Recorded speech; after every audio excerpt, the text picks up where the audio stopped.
Assalamualaikum warahmatullahi wabarakatuh. Siswa-siswi sekalian, hari ini kita akan belajar materi tentang media transmisi kabel fiber optik. Pembelajaran pada materi ini adalah yang pertama, dapat menjelaskan dasar-dasar fiber optik. Yang kedua, dapat menerangkan prinsip kerja fiber optik.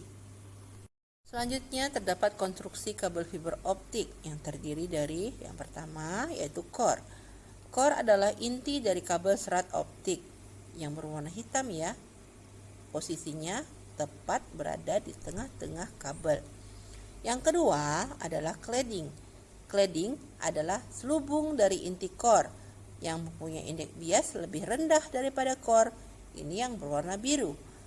Yang ketiga namanya buffer. Buffer adalah pelindung untuk cladding. Di sini warnanya berwarna kuning.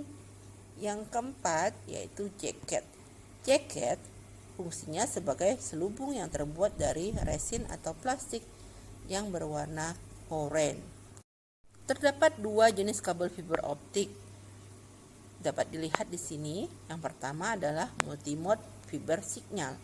Yang kedua single mode fiber signal. Nah, dari kedua kabel dapat dilihat ukuran multimode lebih kecil daripada ukuran single mode. Pernahkah Anda memikirkan mengenai bagaimana bisa mendapatkan email atau informasi lain dari sudut mana saja di dunia dalam sekejap? Hal ini bisa terjadi oleh karena jaringan kabel yang diletakkan di bawah tanah dan di bawah laut. Kabel yang membawa sebagian besar data dunia ini adalah kabel serat optik. Kabel-kabel ini juga digunakan dalam peralatan medis. Mari kita pelajari cara kerja kabel serat optik dan bagaimana cara kabel ini merevolusi dunia di sekitar kita. Kabel serat optik terdiri dari ribuan helai serat dan untai serat tunggal setipis rambut manusia. Serat optik membawa informasi dalam bentuk cahaya. Pertama-tama, mari kita pelajari beberapa perilaku dasar cahaya untuk memahami cara kerja serat optik.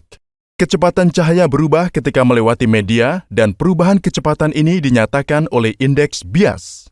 Variasi dalam kecepatan cahaya ini mengarah pada fenomena menarik lainnya, yaitu pembiasan. Untuk memahami apa itu pembiasan, mari kita lakukan eksperimen yang menarik. Dalam percobaan ini, cahaya melewati sebuah prisma. Terlihat pada antarmuka cahaya bengkok, bukan lurus. Fenomena ini dikenal sebagai refraksi atau pembiasan. Pembiasan terjadi ketika cahaya melewati media dengan satu indeks bias ke satu indeks bias lainnya. Cahaya berbelok ke arah antarmuka saat beralih dari media indeks bias tinggi ke satu indeks bias rendah. Pembiasan adalah alasan mengapa pensil terlihat bengkok di dalam segelas air. Teknik pembiasan sederhana ini efektif digunakan dalam serat optik. Sekarang, mari kita buat eksperimen ini sebagai hipotesis. Kita bisa meningkatkan indeks bias gelas secara real-time dengan menggunakan dopan. Ketika kita meningkatkan indeks bias, cahaya akan semakin banyak berbelok menuju permukaan. Setelah beberapa saat, Anda bisa melihat cahaya akan melewati permukaan kaca. Jika kita meningkatkan indeks bias lebih jauh, cahaya akan tiba-tiba kembali ke media pertama sebagai refleksi murni. Ini disebut pemantulan internal total. Pemantulan internal total mungkin terjadi jika kita meningkatkan sudut datang daripada meningkatkan indeks bias. Dalam hal ini, pada sudut tertentu akan disebut dengan sudut kritis. Cahaya akan kembali ke media pertama. Fenomena pemantulan internal total ini digunakan dalam kabel serat optik untuk mengirimkan cahaya. Bentuk paling sederhana dari kabel serat optik ditunjukkan di sini. Kaca silinder dengan indeks bias tinggi. Jika laser mengenai antarmuka pada sudut yang lebih besar dari sudut kritis, pemantulan internal total akan terjadi dan cahaya akan mencapai ujung lainnya. Ini berarti bahwa cahaya dapat terkurung dalam serat optik dalam jarak yang jauh. Tidak peduli seberapa kompleks bentuk seratnya. Ingat, pemantulan internal total terjadi antara kaca indeks bias tinggi dan indeks udara bias rendah. Namun, serat optik membutuhkan lapisan pelindung. Lapisan pelindung tidak memungkinkan dalam konfigurasi ini. Pengenalan bahan pelindung akan menggantikan posisi udara dan menghentikan fenomena pemantulan internal total. Cara mudah untuk mengatasi masalah ini adalah dengan memperkenalkan kaca indeks bias rendah di atas kaca inti, yang dikenal sebagai cladding. Dengan cara ini, pemantulan internal total akan terjadi dan kita akan dapat menggunakan lapisan pelindung. Baik inti dan cladding menggunakan silika sebagai bahan dasarnya. Perbedaan dalam indeks bias dapat dicapai dengan menambahkan berbagai jenis dopan.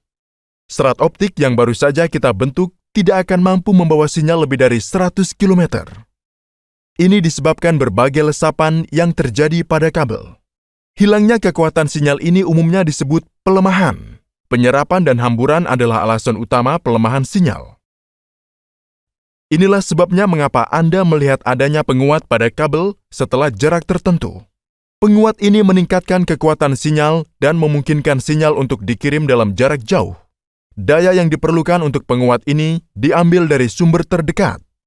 Sekarang, kembali ke topik utama. Bagaimana serat optik mengirimkan informasi seperti panggilan telepon atau sinyal internet? Informasi apapun dapat direpresentasikan dalam bentuk 0 dan 1. Bayangkan, Anda ingin mengirim pesan teks halo melalui ponsel Anda. Pertama, kata ini akan dikonversi menjadi kode biner setara N sebagai urutan 0 dan 1. Setelah konversi, ponsel Anda akan mentransmisikan 0 dan 1 ini dalam bentuk gelombang elektromagnetik. 1 ditransmisikan sebagai gelombang frekuensi tinggi dan 0 sebagai gelombang frekuensi rendah.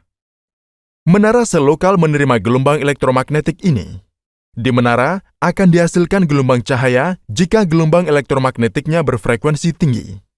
Sekarang, gelombang cahaya ini dapat dengan mudah ditransmisikan melalui kabel serat optik. Gelombang cahaya yang membawa informasi harus melalui jaringan kabel yang rumit untuk mencapai tujuannya. Untuk tujuan ini, seluruh dunia ditutupi dengan kabel serat optik. Kabel ini diletakkan di bawah tanah dan di bawah laut. Terutama penyedia layanan seluler yang memelihara kabel di bawah tanah ini. AT&T, Orange, dan Verizon adalah beberapa pemain global yang memiliki dan memelihara jaringan kabel bawah laut. Tampilan potongan melintang kabel bawah laut diperlihatkan di sini. Anda dapat melihat bahwa hanya sebagian kecil kabel yang digunakan untuk melindungi serat optik. Bagian kabel yang tersisa adalah struktur mekanis untuk perlindungan dan kekuatan.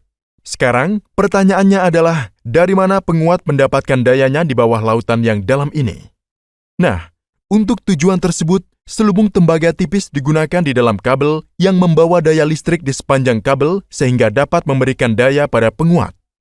Seluruh pembahasan ini mengacu pada bahwa jika kabel serat optik tidak mencapai bagian dunia tertentu, maka bagian dunia tersebut akan terisolasi dari internet atau komunikasi seluler. Jika kita membandingkan kabel serat optik dengan kabel tembaga tradisional, kabel serat optik lebih unggul dalam hampir segala hal. Kabel serat optik memberikan bandwidth yang lebih besar dan mengirimkan data pada kecepatan yang jauh lebih tinggi daripada kabel tembaga. Ini karena kecepatan cahaya selalu lebih besar daripada kecepatan elektron. Aliran elektron dalam kabel tembaga menghasilkan medan magnet bahkan di luar kabel yang dapat menyebabkan interferensi elektromagnetik. Di sisi lain, cahaya yang bergerak melalui kabel optik selalu terkurung dalam serat sehingga kemungkinan interaksi dengan sinyal eksternal tidak ada. Satu lagi fitur menarik tentang kabel serat optik adalah bahwa setiap sinyal cahaya yang masuk dari samping memiliki peluang yang minim untuk masuk di sepanjang kabel. Dengan demikian, kabel serat optik memberikan keamanan data yang tinggi. Anda mungkin kagum setelah mengetahui bahwa serat optik pertama kali digunakan dalam endoskopi, bahkan sebelum digunakan dalam bidang telekomunikasi.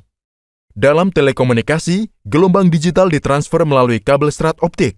Namun, pada kabel endoskopi, sinyal visual dalam bentuk analog ditransmisikan ke ujung lainnya. Kami meminta dukungan Anda di patreon.com untuk membantu melanjutkan layanan pendidikan kami. Dan terima kasih telah menonton video ini. Terima kasih sudah melihat video pembelajaran saya. Sampai ketemu lagi di pertemuan selanjutnya. Assalamualaikum warahmatullahi wabarakatuh.